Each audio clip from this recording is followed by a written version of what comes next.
Gente, eu queria um momentinho agradecer os voluntários, né? Agradecer a SED, a Faixa, Multissentidos, o Coletivo Jovens, todo mundo que se inscreveu pelo site, né? E todos os voluntários que ajudaram aí a realizar, enfim, tá fazendo esse evento tão bonito que vocês estão aproveitando. Bom, agora a gente vai seguir, e para seguir a gente vai falar de um tema, enfim, muito relevante, muito importante, que é a inovação para o bem comum.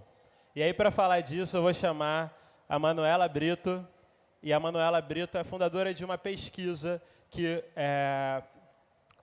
pensa como é que a tecnologia pode ser usada para resolver os grandes desafios da humanidade. Com você, Manu. Muitíssimo obrigada.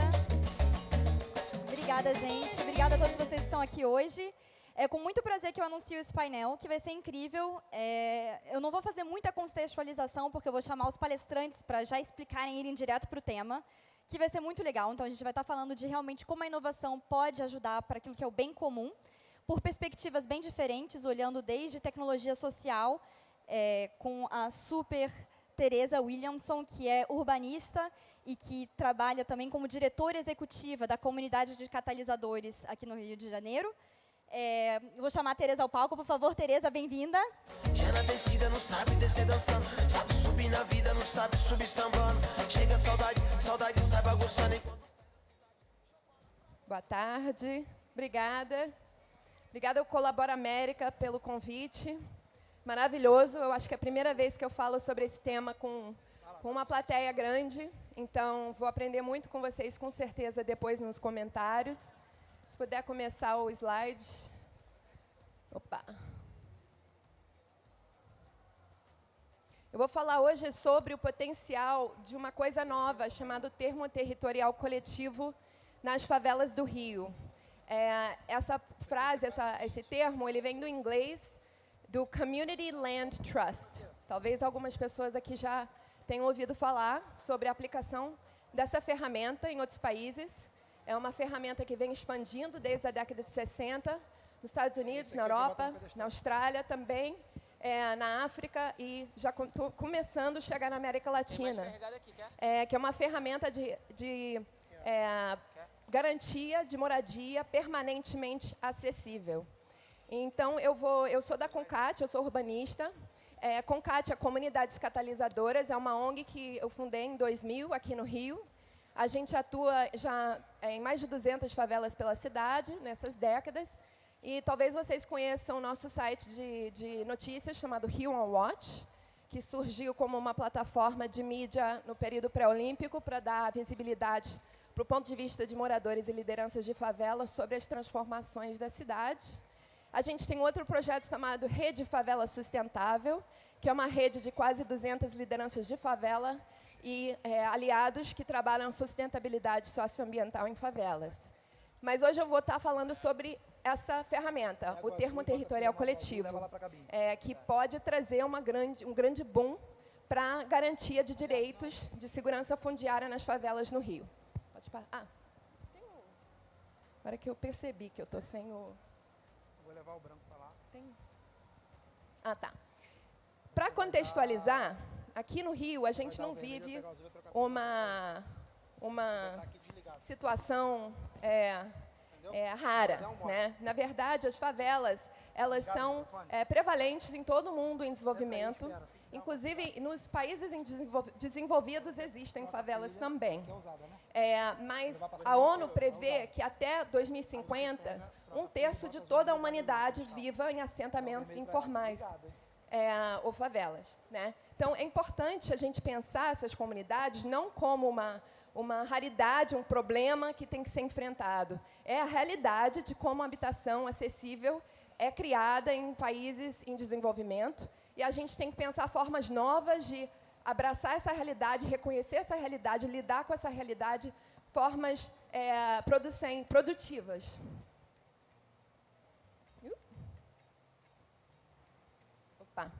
Eu vou rapidamente mostrar a pirâmide de Maslow, porque eu acho fundamental a gente perceber que a moradia, né, ela faz parte das necessidades humanas mais básicas, junto com água, alimentação, quando a gente está pensando sobre a favela.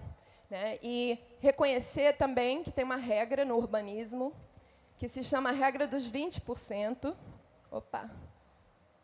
Que é o seguinte, que 20%... Está difícil isso aqui, desculpa.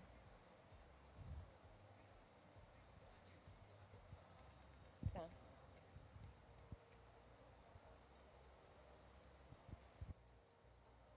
Opa. Pelo menos 20% do mercado, da população de qualquer cidade no mundo não consegue arcar com custo de mercado para sua habitação. Isso é uma regra básica, porque o mercado imobiliário ele simplesmente não provê habitação para essas pessoas.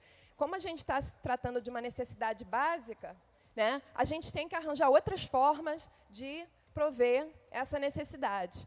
Então, em países como Estados Unidos, Europa, países desenvolvidos, eles pensam formas como a habitação pública, como zoneamento inclusivo, como subsídio de aluguel, tem várias ferramentas públicas.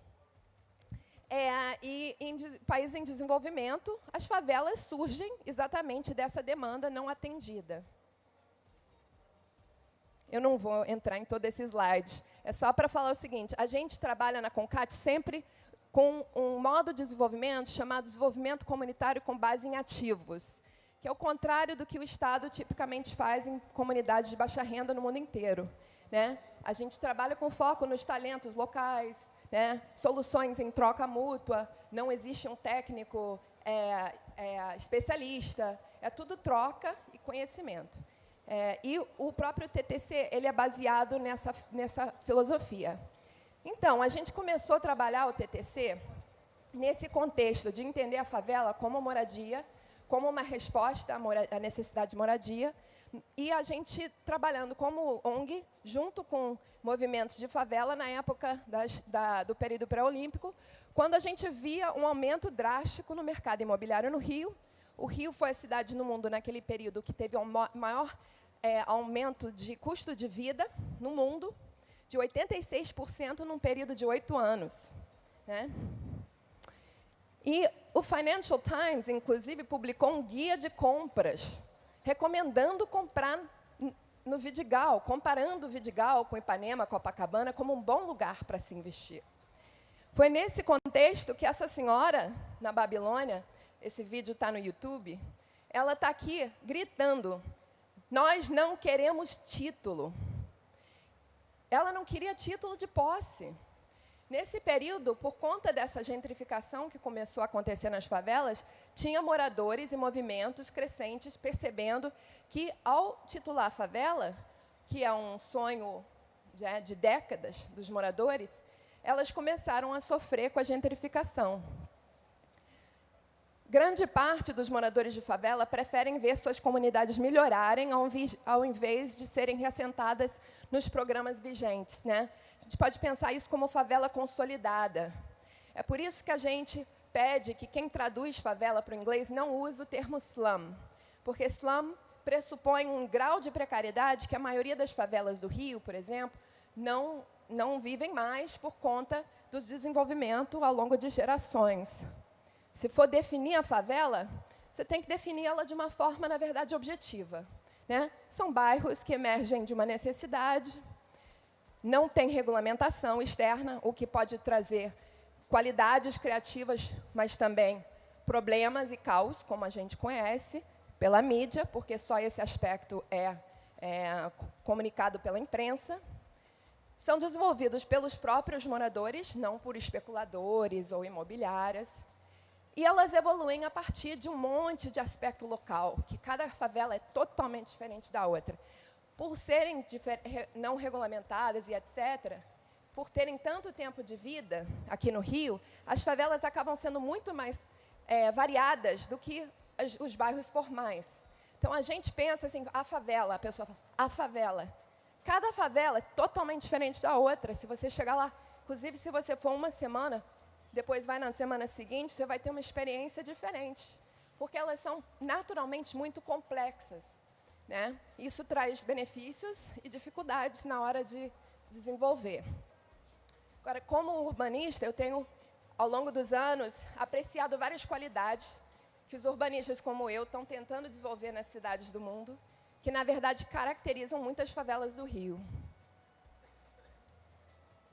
Então, poderia-se argumentar que as favelas consolidadas, isso é da nossa experiência, tá? Trabalhando com favelas durante tanto tempo, né? Que as favelas consolidadas que melhor atendem aos seus moradores são as que se aproveitaram da flexibilidade que caracteriza a favela, junto da ação coletiva, para se autogerenciar e implementar soluções criativas próprias, enquanto também pressionam para melhorias das autoridades.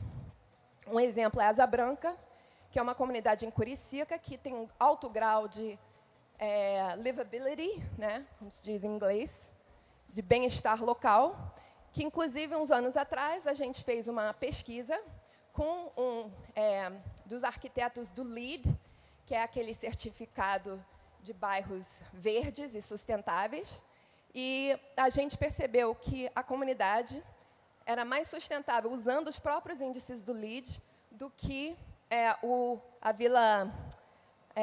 Ilha Pura, que era o desenvolvimento olímpico feito ali próximo, né, para os atletas, Vila dos Atletas das Olimpíadas, usando os próprios critérios do LEED, e essa vila ela tinha recebido o certificado do LEED. Outro slide que eu estou mantendo para vocês também depois terem acesso, que essa apresentação é online, mas que eu não vou entrar em detalhe. Mas é importante perceber que o informal não é a ausência do formal, como a política pública diz, né? A gente vai trazer a formalidade para a favela, né? Não é assim, né? São duas lógicas diferentes, são duas formas de viver diferentes.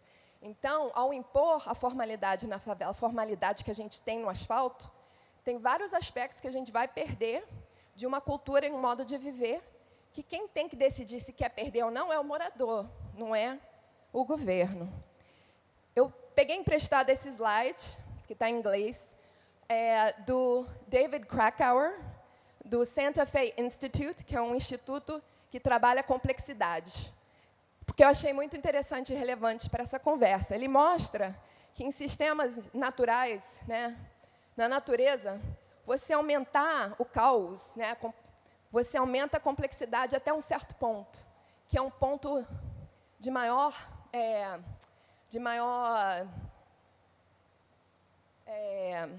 vamos dizer, um ponto ideal de troca, de funcionamento.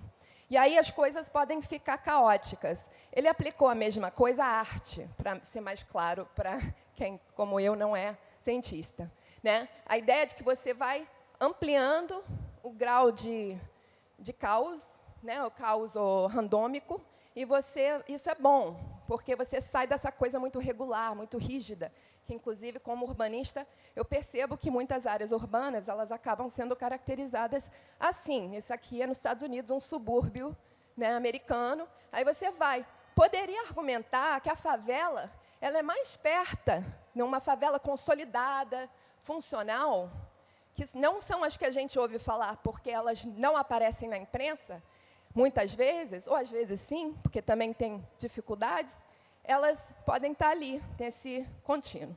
Só para chegar no termo territorial coletivo, para entender a importância da gente arranjar formas diferentes de incorporar a favela, integrar a favela na cidade, inclusive por esse ponto-chave, que é o ponto da regularização fundiária. A gente viveu a bolha aqui no Rio, né? Nesse período, a Concat trabalhou com o Vidigal, várias associações locais, para entender o processo de gentrificação, para informar os moradores, para ver que se os moradores queriam explorar esse sistema, por essa situação, por exemplo, criando albergue, ou se os moradores queriam proteger a comunidade. Nessa conversa que a gente chegou em vários debates que a comunidade organizou, e a gente chegou nessa ideia do TTC. E a gente começou a pesquisar.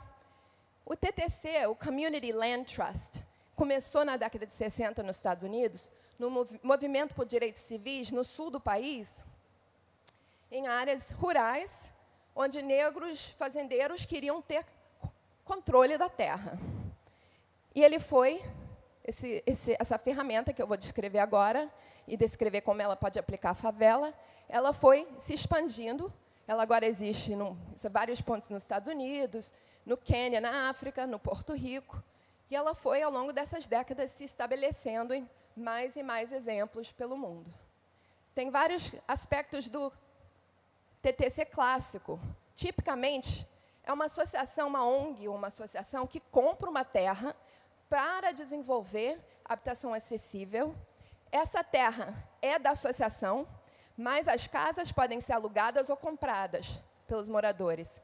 Como o valor da terra não está incorporado no valor da casa, na hora da venda o valor se mantém acessível. Porque o valor da terra, principalmente em áreas urbanas, é o maior valor, né, do preço do imóvel. Então, é uma forma. E aí os moradores, eles são os que controlam essa associação. Então, eles se organizam coletivamente. Então, tem vários, né, no mundo, estudos cada vez mais expandindo esse conceito. Chegamos no Porto Rico, que há 18 anos resolveu aplicar essa lógica que era com ONGs e associações para a favela. Então, tem uma série de favelas em Porto Rico que, ao longo de 80 anos, viviam lá, que o governo resolveu que ia dragar o canal e dar título. Só que os moradores falaram, se você dragar o canal e der o título, o pessoal vai vender, algumas pessoas vão vender, os outros não vão conseguir se manter ali, o custo de vida vai aumentar, os custos, etc., né, em geral, para a comunidade, e as pessoas não vão conseguir ficar. E, ao longo de um grande processo participativo, eles chegaram nessa ferramenta e tal. Então, em agosto, a gente trouxe esse grupo do Porto Rico para cá, para apresentar essa ferramenta aqui no Rio. Né? São 5 características: adesão espontânea, o morador da favela não pode ser obrigado a entrar, a propriedade da terra se torna coletiva, os moradores todos são donos da terra coletivamente através de uma associação, eles são donos da casa, podem vender e comprar suas casas, a comunidade controla essa associação e a terra e o desenvolvimento sobre ela, cria um poder de barganha incrível, porque a comunidade agora é dona de uma grande parcela de terra urbana, ao invés de pessoas individualmente. Né? Porque o que acontece quando o título individual é dado em favela, pulveriza aquela lógica colaborativa que já existe dentro da favela, que em alguns locais é mais forte, em outros é mais fraco, mas sempre existe, até algum ponto. Então, isso não é pulverizado, isso é fortalecido, esse coletivo. E é acessível para a perpetuidade. Eu vou pular aqui. Esses são os eventos que a gente teve em várias comunidades, aqui no Vidigal, na Barrinha. Um grupo de trabalho se formou com 70 pessoas, né? Eu vou falar isso rapidinho. As comunidades fizeram um levantamento dos aspectos positivos, das ameaças. A maioria das ameaças são nessa área de regularização, né? de insegurança. E fizeram um levantamento por que queriam título e por que não queriam título. Porque é importante entender que tem gente que não quer, que nem eu falei mais cedo. Né? E aí fizemos uma comparação das ferramentas que existem hoje na lei brasileira e se elas realmente proporcionam a segurança que as pessoas demandam. E aí a gente... tá. Agora, a gente também, nesse final desse seminário, desses encontros, percebeu que tem 5 condições necessárias para se criar um TTC numa favela. Primeiro é que é uma comunidade consolidada, tá? Com alto grau de pertencimento. As pessoas ali, o maior objetivo no título é permanência, não é vender. Segundo, alta porcentagem de famílias sem título, porém com a possibilidade de adquirir o título. A percepção, né, de uma ameaça de remoção, as pessoas vivem na carne, no osso, o que é essa possibilidade, e elas querem fazer alguma coisa para resolver, para ter segurança. E um processo maduro de mobilização comunitária com aliados técnicos que possam ajudar. Eu sei que o tempo está limitado, eu vou só falar assim, que, né, essa preocupação maior das pessoas é essa permanência. Então, isso é muito importante. E tem 2 desafios aqui no Rio que a gente está enfrentando. Um é, né, desenvolver essa vontade dos moradores por esse título, que, na verdade, a gente já está com várias comunidades interessadas em entender melhor para realizar, possivelmente, um piloto, e um apoio oficial público, que seria o ideal, seria uma legislação própria para fortalecer esse instrumento. A gente tem um grupo de trabalho com 70 pessoas, 25 lideranças de 21 favelas, várias, né, instituições públicas, como o ITERJ, o NUT da Defensoria Pública Pastoral de Favelas, o CAL, que estão envolvidos, e a gente formou esses 2 grupos, legislação. Então, para encerrar, eu vou encerrar com uma fala da Maria da Penha, da Vila Autódromo, que é uma grande guerreira que conseguiu se manter na comunidade, apesar das maiores forças que a gente viu nesse período pré-olímpico, querendo remover a favela da Vila Autódromo. E ela falou, explicou porque a Vila Autódromo tinha 2 concessões de uso do Estado, e assim mesmo foram removidos. Ela faz parte do grupo de trabalho que está lutando para o TTC como uma ferramenta de segurança fundiária no Rio. E ela falou que a titulação não é garantia da gente permanecer na terra, porque eu tinha 2 concessões de uso do Estado e, para ficar na terra, eu quase morri. Então, é por isso que a gente está lutando para conseguir um TTC piloto, para poder mostrar isso como uma ferramenta, e não só para o Rio, para o Brasil e para o mundo, porque, que nem a gente estava vendo, né, é uma realidade global que a gente está vivendo. Então, eu peço que entre em contato. Aqui embaixo tem o link da apresentação que eu fiz agora. Tá? Obrigada.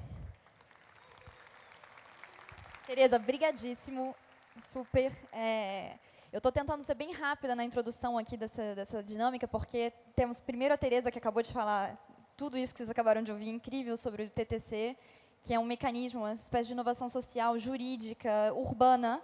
E agora a gente vai ter o Ashoka, que é, ao mesmo tempo, economista político, designer e engenheiro de blockchain, para explicar inovação para o bem comum por uma perspectiva totalmente diferente, mas que eu acho que vai ser super também interessante para todo mundo aqui de ouvir. E, na sequência, a gente vai seguir com um painel em que vem o Ashoka, a Teresa e o Jonathan, que eu vou chamar daqui a pouquinho. Por favor, Ashoka, o painel agora é seu.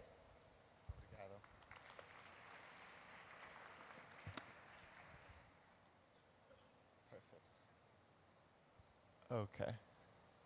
So today, I'm going to talk a little bit about the relationship between blockchain, which is something that I came into recently, and the commons, which is something that I've been organizing for half my life. This is me the last time I was in Brazil. I thought I'd include a tropical picture of myself.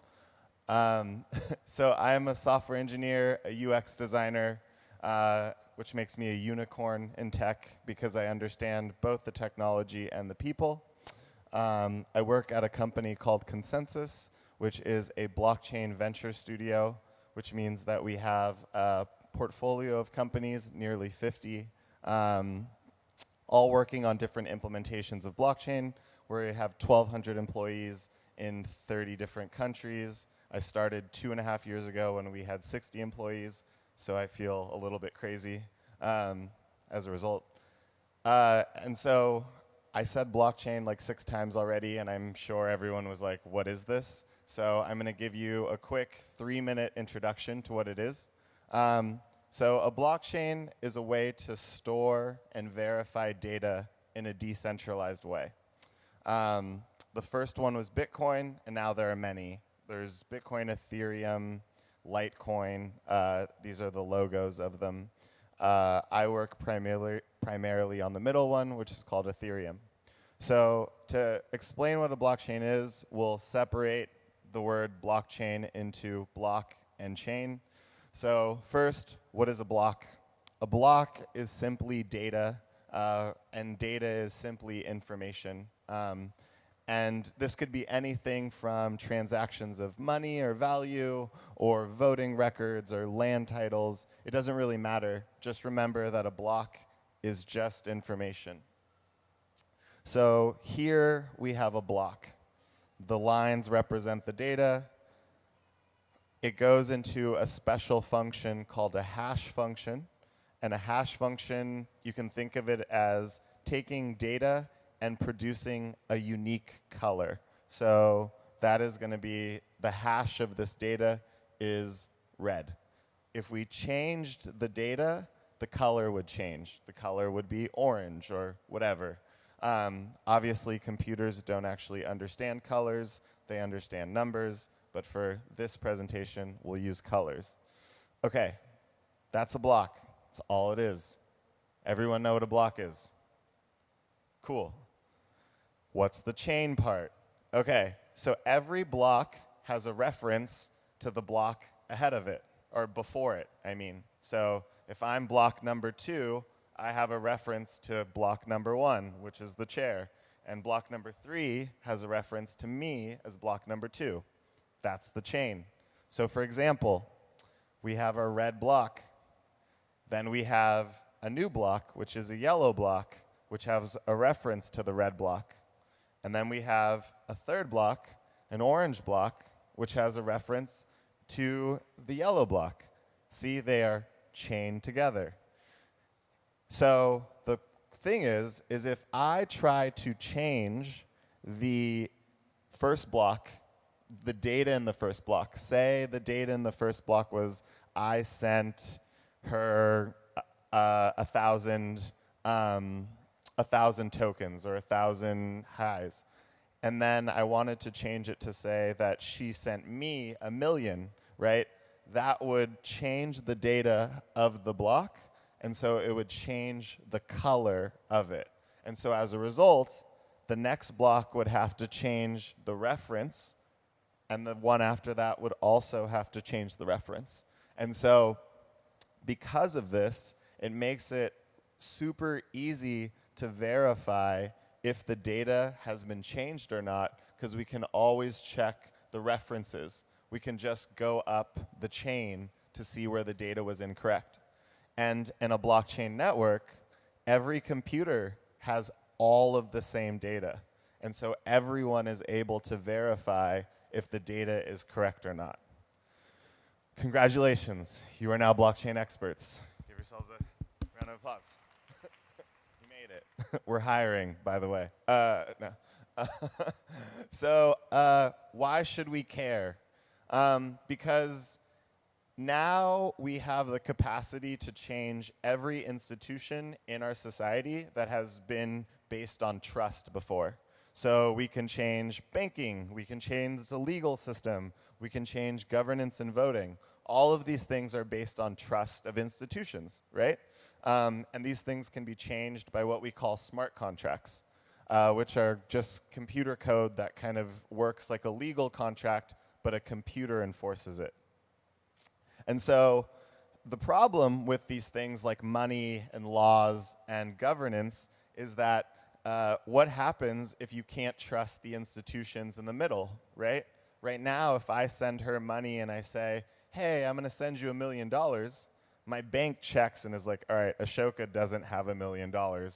Don't take his check, right?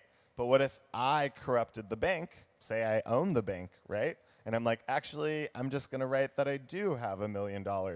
Who checks the people that we're supposed to trust? Who verifies the institutions? Who watches the watchers, right? And so institutions are really just people that are operating based on practices and processes. So there is a norm for if I'm getting a loan. There's a form I have to fill out. There's a form I have to fill out if I'm getting married. There's a form I have to fill out if I'm buying a house or buying land. So these are just processes. So we can imagine that we could actually write these processes in code and not have to actually depend on the humans anymore, because humans are messy and they tend to be corrupt sometimes, right? As we all have seen recently.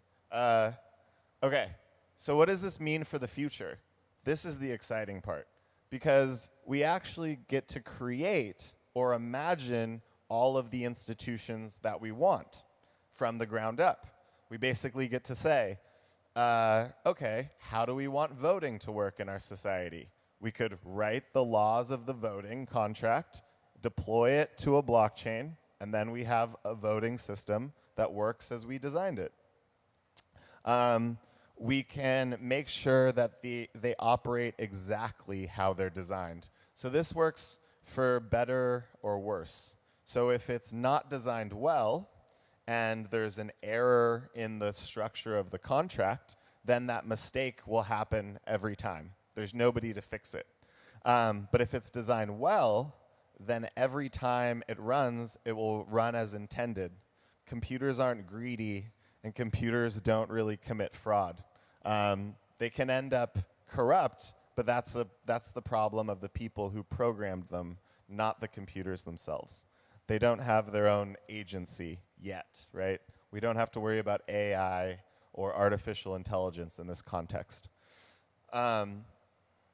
And so we get to start from our dreams. So when we think about land trusts, or we think about commons, or we think about how do we actually want to scaffold a society that's not based on brutality and coercion and a history of violence that basically gave us all of the institutions that we currently have. If you don't believe me, look it up. We didn't end up here by accident. The reason the world works the way it does today is because a lot of people were murdered. And that's just the nature of human institutions today.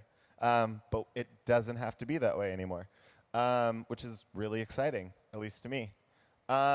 So this question is, what does blockchain for the commons mean? What does it mean to build institutions for the society that we're envisioning and hoping to get, rather than the society that we have now?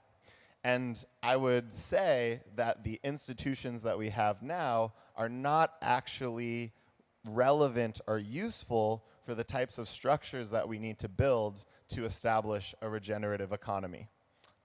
Because they're not based on a regenerative economy. They're based on mechanisms such as growth and scarcity and all of these things that are fictions of human society. And so we need to build new economic institutions that are suited to the economic, ecological, and social realities that we are currently facing and that we hope to create. And so one of those realities is we live in a global society. Like, I like my global friends. I like being able to learn new languages, even though I don't speak Portuguese. I'm sorry. But I like being able to have communications. I like being able to see all these faces from people all over the world. Humanity has really become a global species in a way that it never has been. This is a map of connections of Facebook, right? These are Facebook friendships mapped across the world. And so where it's brighter, there are more. And this is not to say that the globalization we are experiencing is perfect, right? We can see a lot of dark spots, especially from like the western coast of Africa to the United States or even South America. And there's ways to increase the connections between people. But this is the trend, right? This is where we're heading. And so our institutions are not very good for that right now. The global institutions we have are the IMF, blah, the World Bank, gross, and the UN, which is pretty ineffective. Other than that, there's not really a global governance system. So we're going to have to figure out something like that. And we're also going to have to deal with this fact, right? So how are we going to manage the collective resources that our lives depend on, also known as the biosphere, the earth, the resources, the minerals, depend on, without them being depleted and without it leading to our extinction, right? That's the meta problem that we have right now.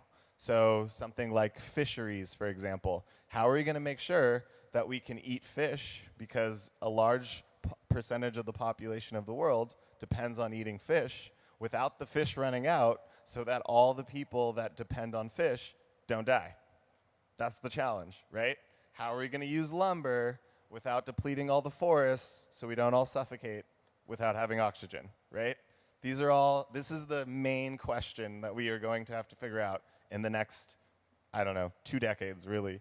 And so this person is an amazing person. She is the only woman who ever won the Nobel Prize in economics. So you can imagine how good her idea was.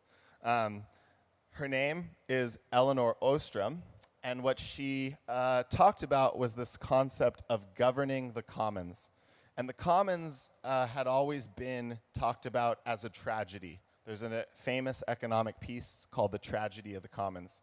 And what it says is that if a piece of land, say for pasture for cows, is left open, that the people who use that land will basically use it until it can't be used by anybody else. That is the tragedy of the commons, is that we don't have a way to share a resource collectively as individuals and lead to its sustainability. But Elinor Ostrom created a mechanism for governing the commons, and as a result, won this award. And so she has 8 principles for governing the commons, which can be the basis for the new institutions that we create using things like blockchain. So 8 principles. Number 1, define clear group boundaries. Who is the inside and who is the outside? Who does this institution concern? Who does this institution have jurisdiction over? Number 2, match the rules for governing the use of the commons to the local context. So you're not going to have a one-size-fits-all approach. You really need to understand what's happening locally and implement it locally. 2, make sure that the people affected by the rules have a say in changing the rules. So like democracy, but improved. Make sure the rule-making rights of the community members are respected by outside authorities. So what this means is if the community makes the rule, don't let anybody come from the outside and be like, that's a bad rule. I want to do it my way because this benefits me. 5, develop a system carried out by the members of the community for monitoring the other members, essentially. So they come together and say, how do we define good behavior and how are we going to keep each other accountable? Number 6, use graduated sanctions for rule violators. What this means is 3 strikes, you're out. So first time, okay, we'll give you another chance. Second time, there's a penalty. Third time, you're out. And so slowly, it's a system based on trust mostly. So having levels of penalty is important because humans are messy and they make mistakes. Number 7, provide accessible, low-cost means for dispute resolution.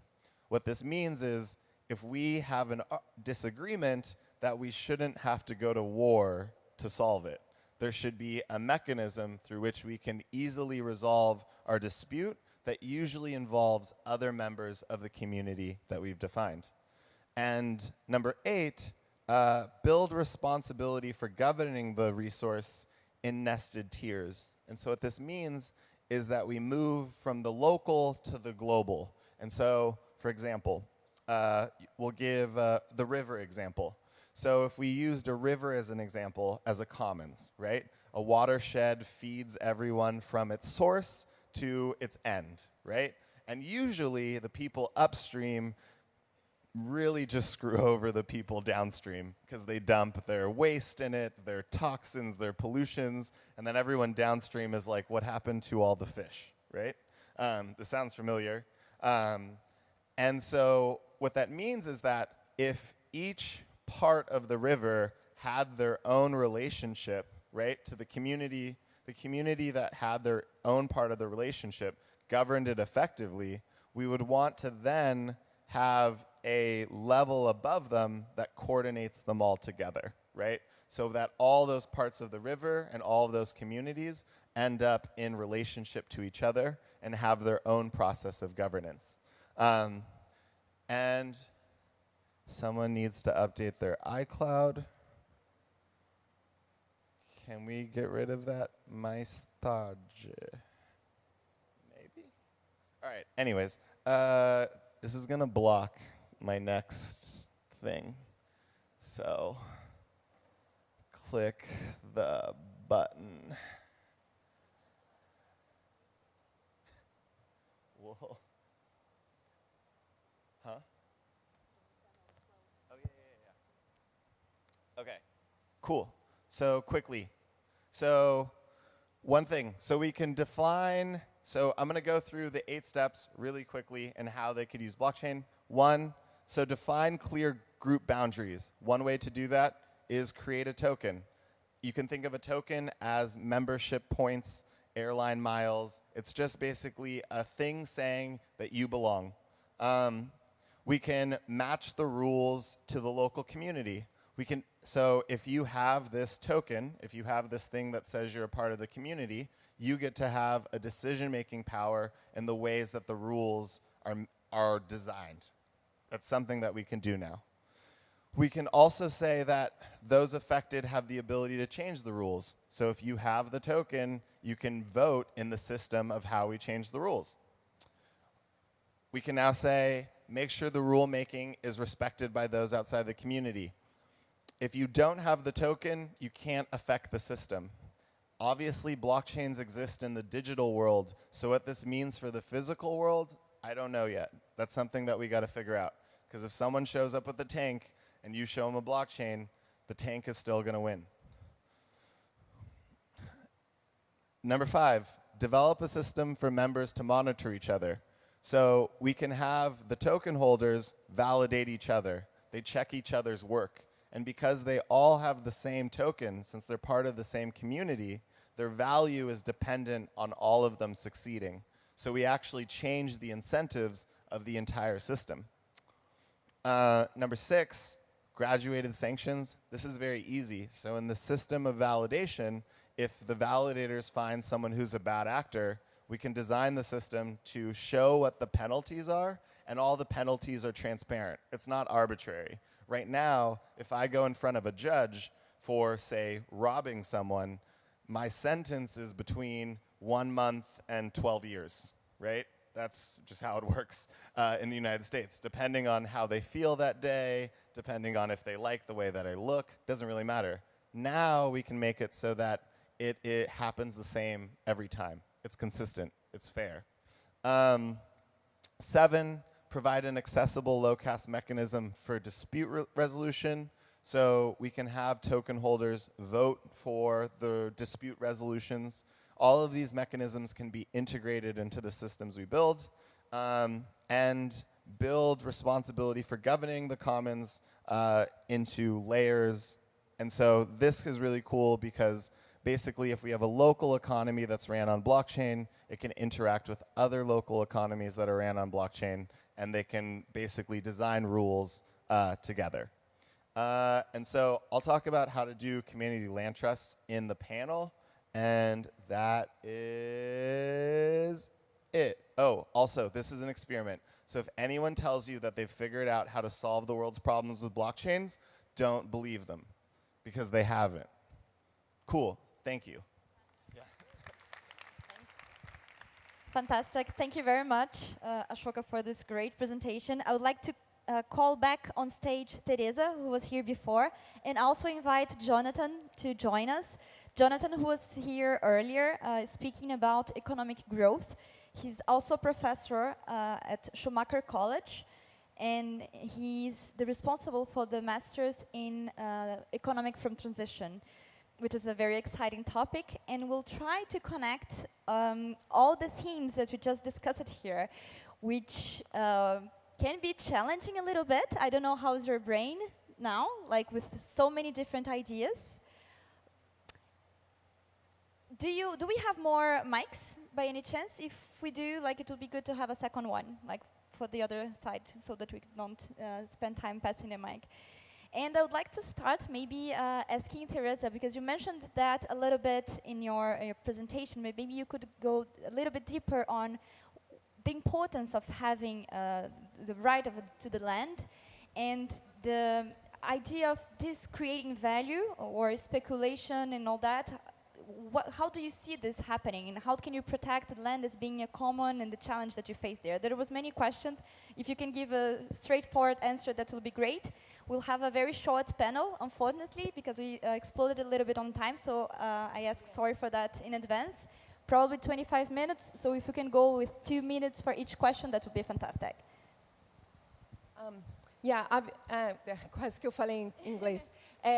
Please, I'm sorry, you can go in English then now. For the panel, I guess we should all speak English. It's easier so that we can all exchange better and understand each other. Okay. Tem que fazer o... Switch. Okay. So it's, every individual has their own, so to be brief,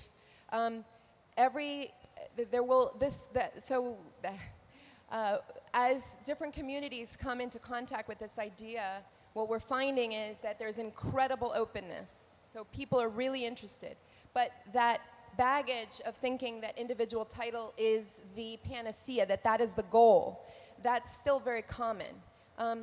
That said, quite a few communities, when they do get title, when they do get individual title, they find that a whole range of new challenges come that they weren't prepared for. So they might have been 10, 20, 30 years fighting for title, and then thinking they're done when the title comes.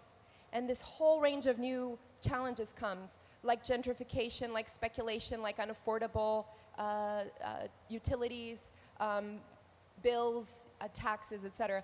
But also just this pulverization of the individual, of the community fabric, because people are now, there's a new logic structure that's a market-based structure, that's about investment and so on.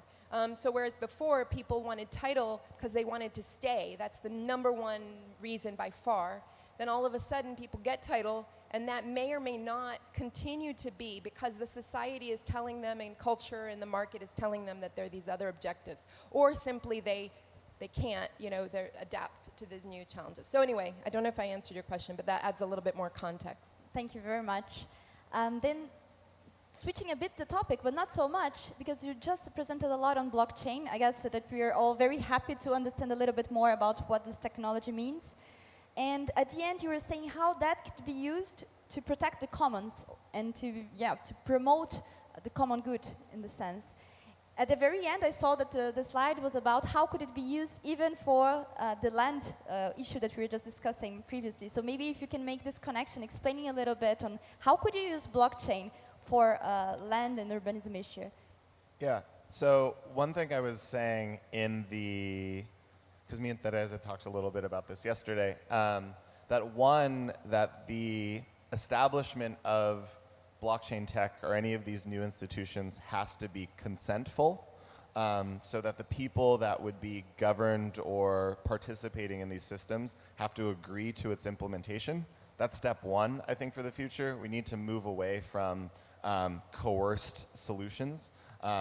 It's like you'll take democracy by the sword, or like we'll bomb you into voting or something, which the America does, the United States does. So one, it has to be consentful. Two, we have to establish what is the situation already. So who owns what, where is it, how big is it, is normally how land titling works. And then third is designing the rules for how would value be transferred in this system. So how would I buy into the land trust? How would I exit out of the land trust? How would I transfer my title to my child? So those rules have to be defined, and then they have to be actually written, kind of like, you can think of a smart contract much like a legal contract, except it doesn't get implemented by judges or lawyers. It gets implemented by computers, so it always happens the same way. It's what we call deterministic. And then from there, after that registration of what already exists and defining of the rules, you have the information that allows you to build a land trust, because that's essentially what it is. The community process is to have the conversation about why it should happen, about who's going to manage the software and all of that stuff, is a soft layer problem that I think you're really good at. But the blockchain technology is actually really straightforward. It's just getting the buy-in of all the participants to participate. Many thanks, Ashoka. I think it makes it much clearer that we can use blockchain both for the registry and just like keeping the data there. But for that, we would need the agreement of the whole community, which is one of the challenges that Theresa was mentioning before. I invited Jonathan for this panel. I don't know who was here this morning and heard his talk. Okay, a few of you then. So for those who are not, he was giving just a beautiful speech on the importance of the narrative that we build for our economies, and how, when we think about the commons, when we think about the common good, thinking of growth the way we do it today might not be the best one.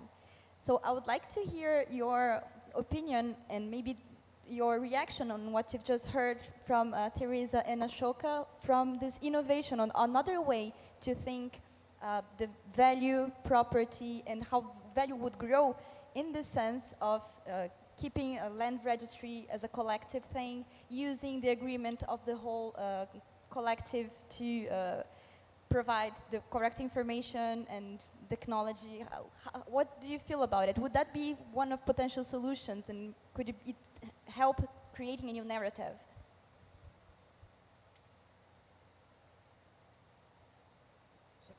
Sorry? Is it very noisy? A little bit. Was there a sudden increase in noise? No? No? So I was speaking this morning about growth and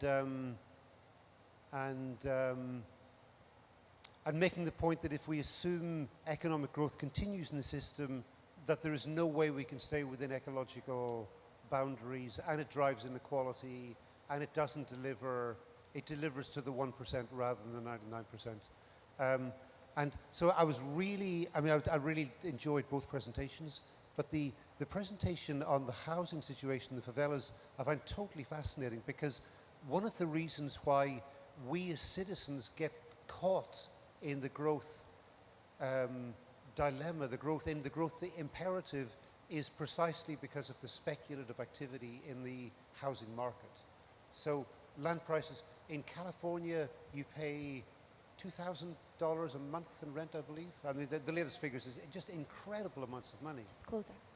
And it means that people need to work really hard just to stand still.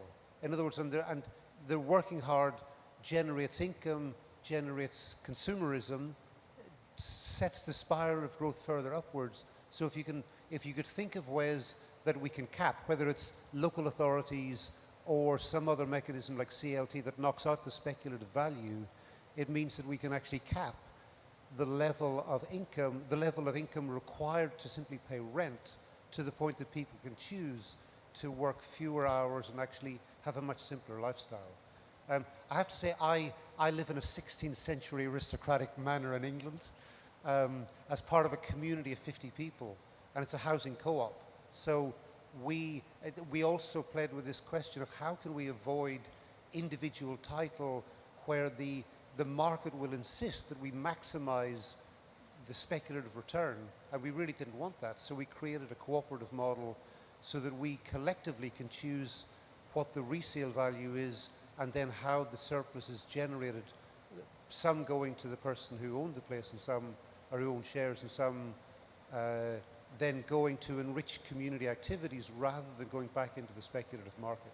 So I think the question of how do we move away from individual title to collective, I mean, I think it's a societal question actually, is how can we find a way of mutualizing so we are taking collectively decisions for the common good rather than being at the mercy of the market, which will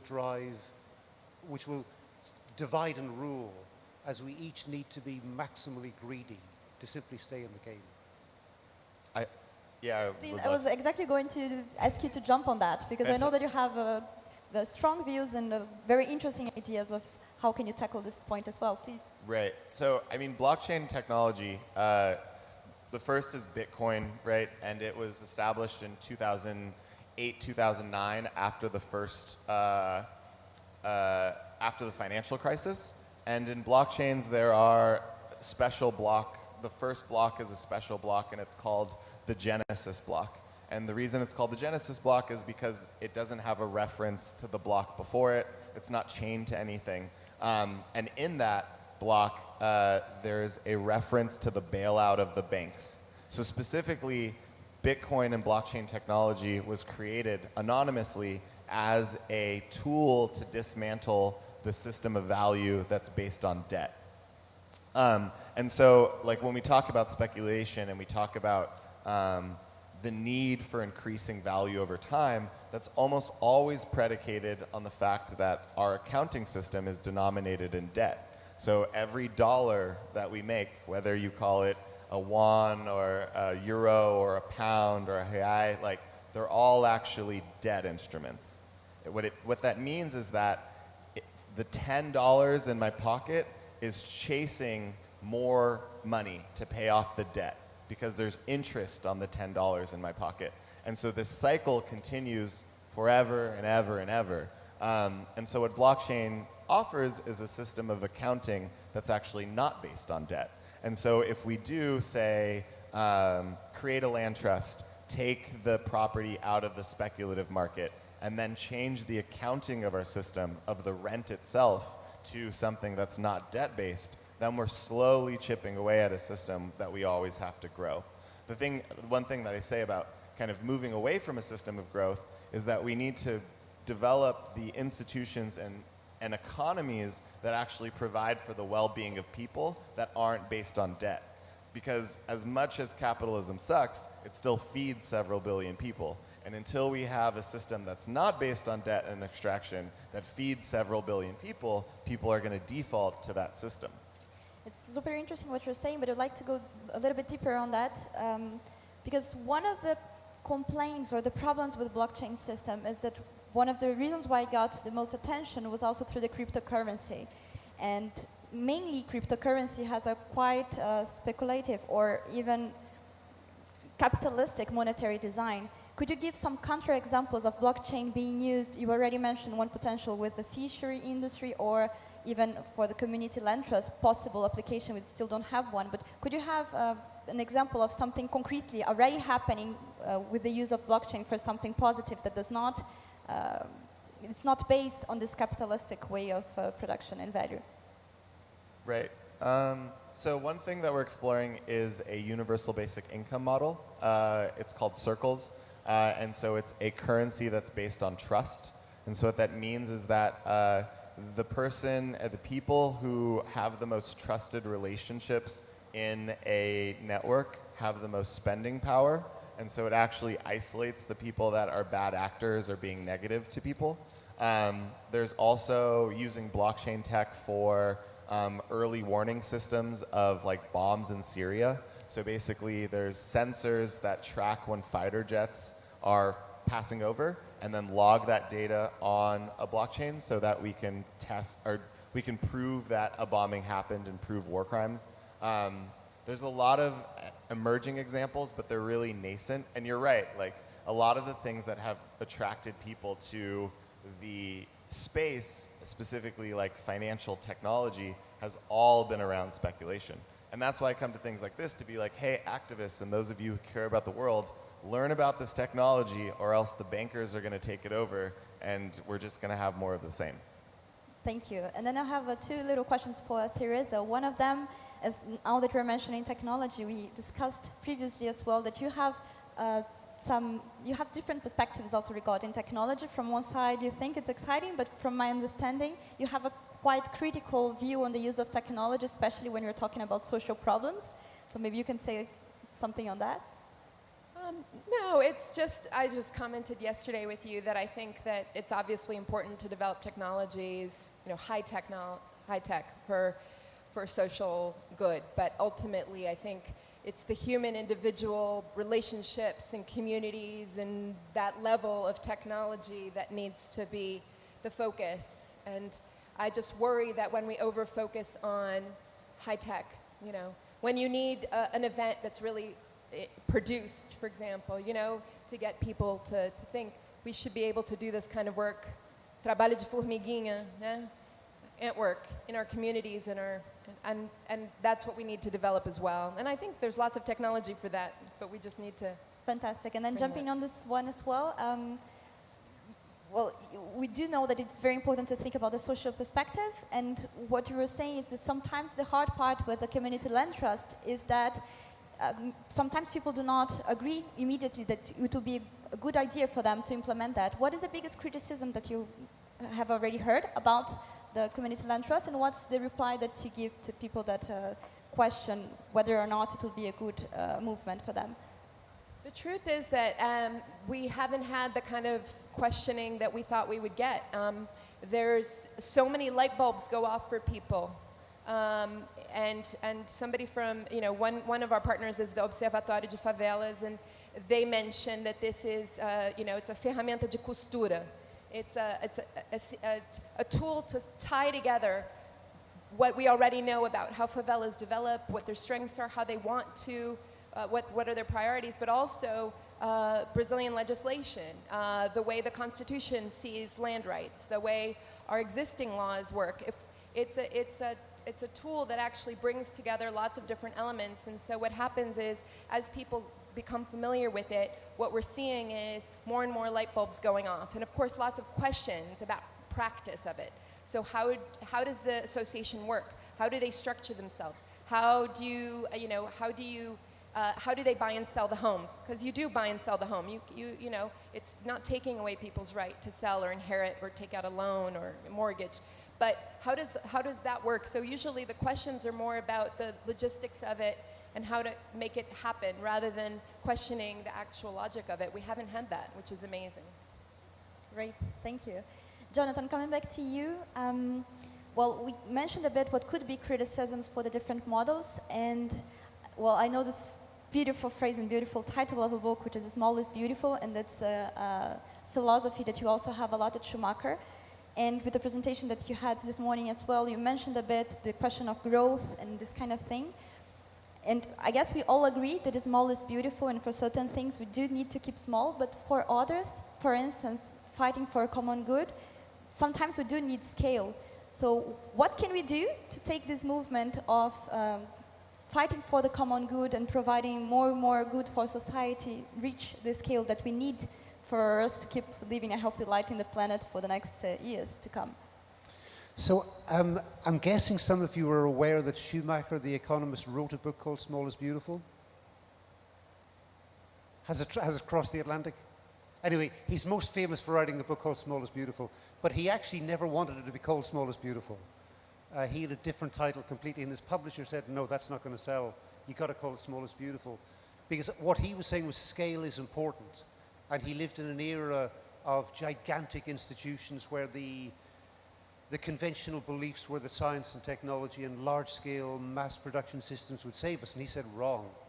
But he always said that there was a place at times for large-scale institutions, but that the balance when he was living was wrong. But I think it's there's a really interesting question about, can we find alternatives to scaling up? Because the question is always put in terms of how can we scale up? But scaling up, like, I think recognizing that we live in a world of complexity, one of the implications of that is that solutions need to be context specific. And so the idea of finding one solution and then multiplying the same solution for 100 different places, it's not the point. So certainly at the college, at Schumacher College, it's an ecological college. We look to, I'm sure, the world's only economics master's program that begins by looking at how ecological design principles and how nature works. So kind of the hypothesis being that if you want to design an effective money system, a just money system, take a walk in the forest and see how the forest self-organizes. And don't be bound by that, but be open to the possibility that there will be lessons that will transfer. And I would say that what I get in terms of looking to natural system design in the question of how do we have a wide impact is not that we scale up, but that we replicate or diffuse or find ways of having, like, cells at a certain point subdivide. They don't replicate, but they subdivide, so there's more of the juice in different places. And it seems to me that in terms of both enterprise and money systems, I think what we're trying to do is to create ecosystems of mutually supporting initiatives and ventures like clusters. I think this is why innovation hubs are so vibrantly alive, is that they provide spaces in which we can mutualize services, mutual support, mutualize finance, without needing to scale up into gigantic organizations. So I think it's the metaphors that we're looking for are to do with replication and diffusion rather than scaling up.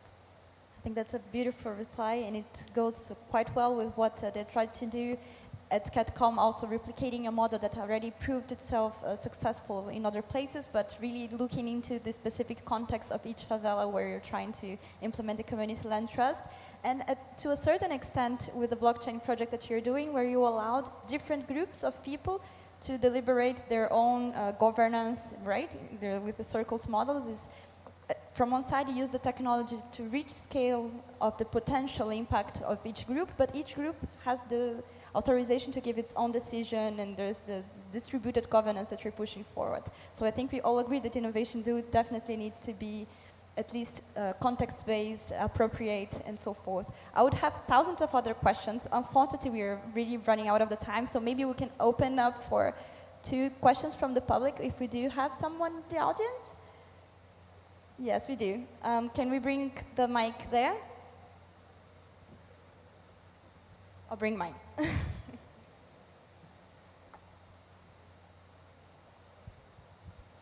Hi, Jonathan, for you. Earlier today, you mentioned the SDGs are bound to fail because it still is based on a growth mentality. Based on your last answer now, how do you think we can plan another global commitment to substitute or update the SDGs in a sense that by 2030 we can still do something about it?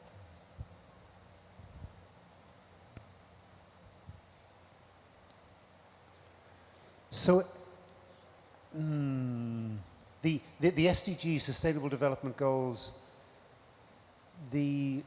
by focusing so strongly on growth as the principal mechanism by which they will be delivered, on the one hand, or maybe it's both, this is the same, that the impact will be by further extracting material from the fabric of the earth in order to deliver social goods. It drives climate change, it drives deforestation, it drives climate change, it drives it drives the destruction of the very facilities. Talking about Mother Earth as a facility, this is crazy. I'm infected by the language, the extractivist language, but it undermines the very ecological basis on which the delivery of social value is generated. So that's the easy bit, critiquing the approach. How do we do it differently? Wow. So I teach a year-long program in this, and at the end of the year, the biggest bit of feedback was it wasn't long enough. So I'm trying to think how I can, other than saying come to Schumacher College and study the course. I mean, definitely just a little catchphrase is that at the moment, our economic systems build private wealth and public poverty. And we need to be delivering a system that generates public wealth with private restraint. There's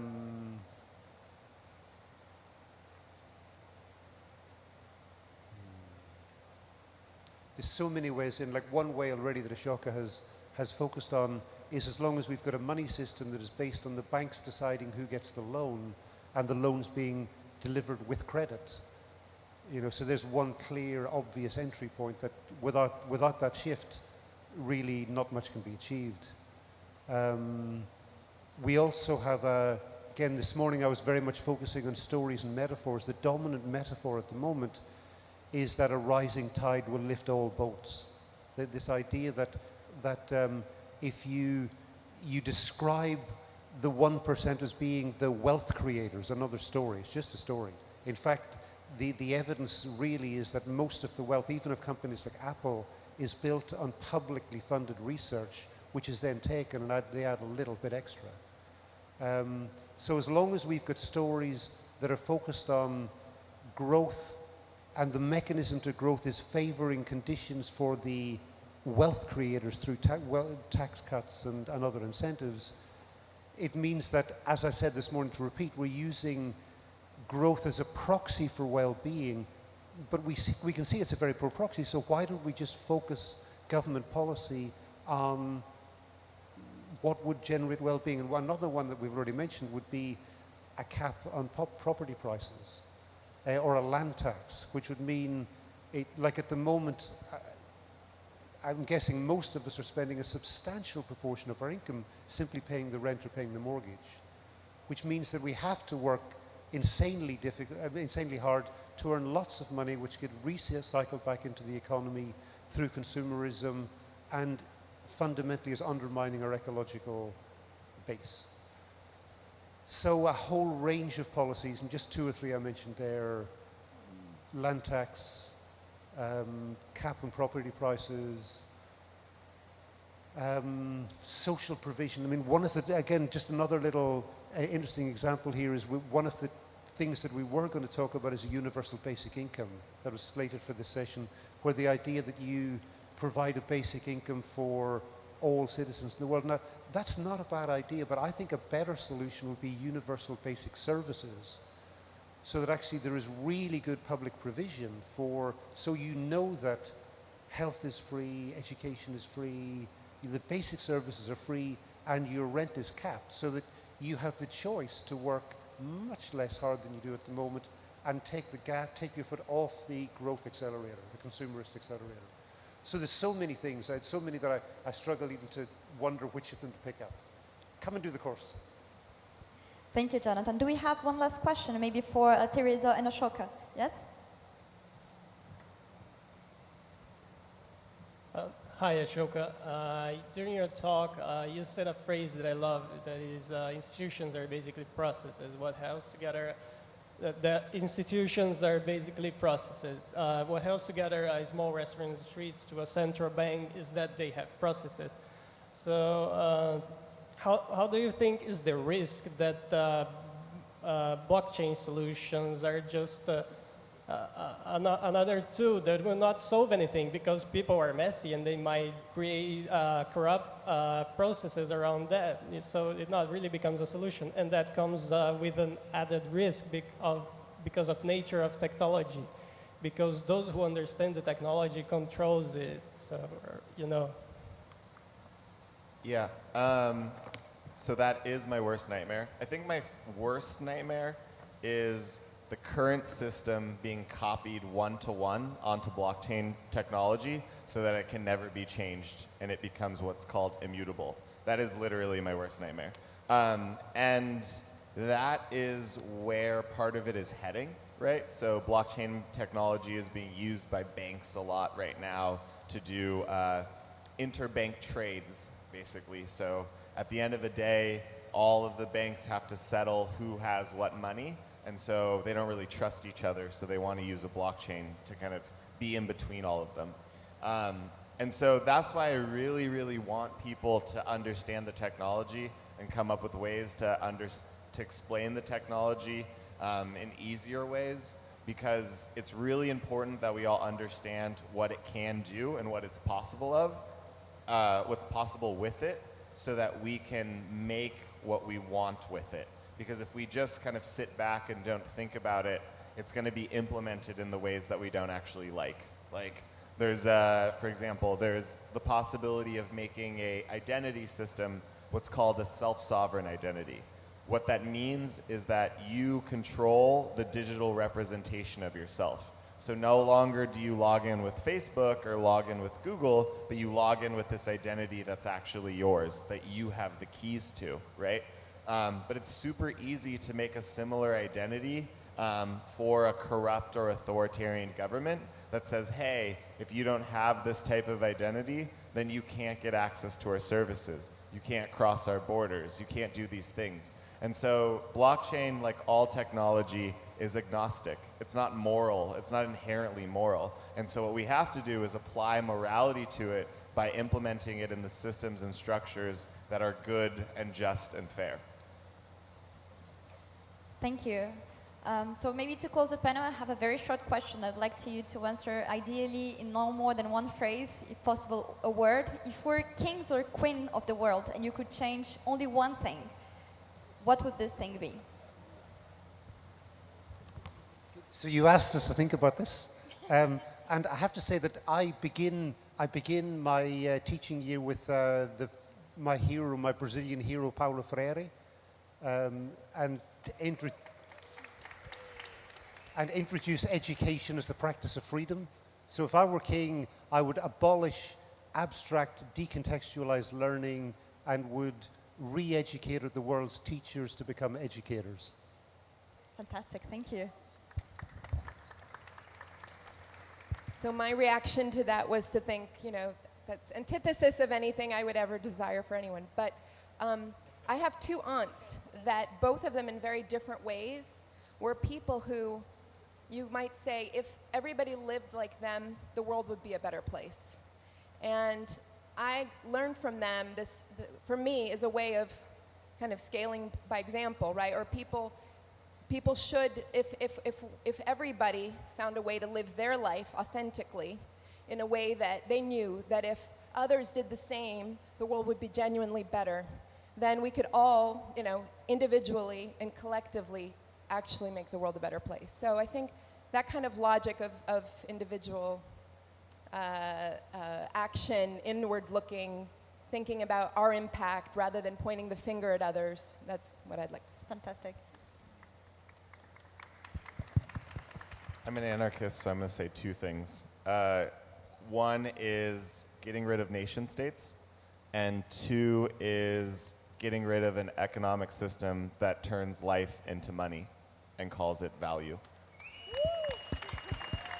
Well, thank you very much. It was a fantastic discussion. I wish we could stay for many, many more hours discussing. I invite you, if you would like to look for them, they will be here right after this panel and ask the questions that you might still have. Thank you, deeply thank you for coming.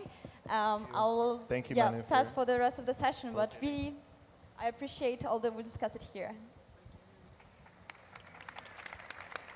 Yeah, and I will switch to Portuguese to say, fica aqui então um convite para a gente pensar a inovação de uma forma que é coletiva, né, para de passar só no indivíduo e pensar no todo, né, por isso o convite é olhar para o todo, pensar também no contexto de cada uma das nossas ações e pensar no valor que a vida de cada um tem e que os aspectos econômicos são muito mais amplos do que só questão monetária e dinheiro. Obrigada, gente.